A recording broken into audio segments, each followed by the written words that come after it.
And when this mandate was handed down without the kind of conscience protection that we had been promised would be in there, Eric instinctively knew that American people would come together and want to stand up and be heard. Please join me in welcoming Eric Scheidler.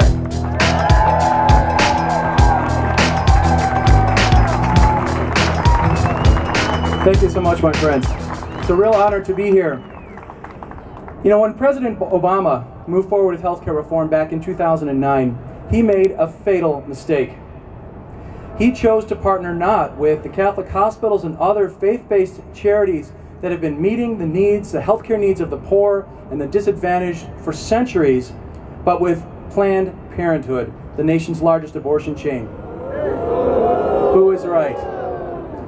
From that partnership came the HHS mandate, which considers fertility, which is actually a marker of good health, to be a kind of disease requiring mandated preventive care, and places the imagined right to free contraception and abortion-inducing drugs above our most basic freedoms of religion and conscience.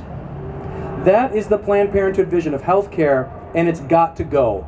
It has got to go. The Planned Parenthood vision of health care has got to go, not only because of the religious freedom issue that we're addressing here today, but because of the very real problems in our healthcare system that deserve real solutions. President Obama chose the wrong partner for this project. After all, what we know today as healthcare is but a legacy of the Christian church.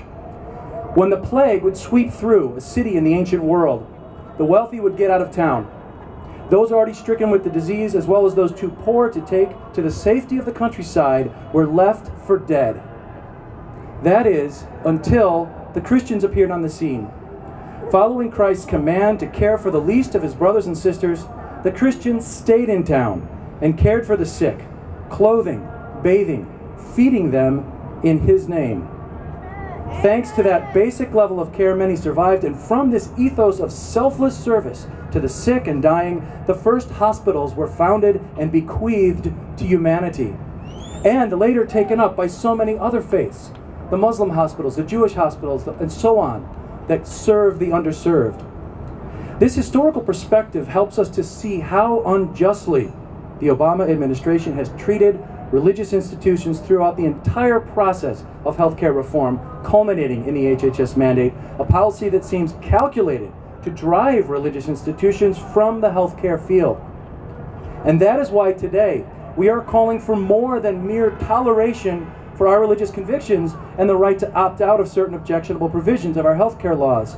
Today we are calling on our leaders in Washington to give the religious institutions that care for the most underserved and neglected populations in America their rightful place when healthcare reform is on the table again, as it will likely be in the next Congress. In just a few weeks, the United States Supreme Court will hand down its ruling on Obamacare. If the law is struck down, it will fall to the next Congress to revisit healthcare reform again. Even if Obamacare stands for now, it will continue to be challenged in court through legislation and in the voting booth on Election Day. One way or another, the American debate over healthcare is far from over.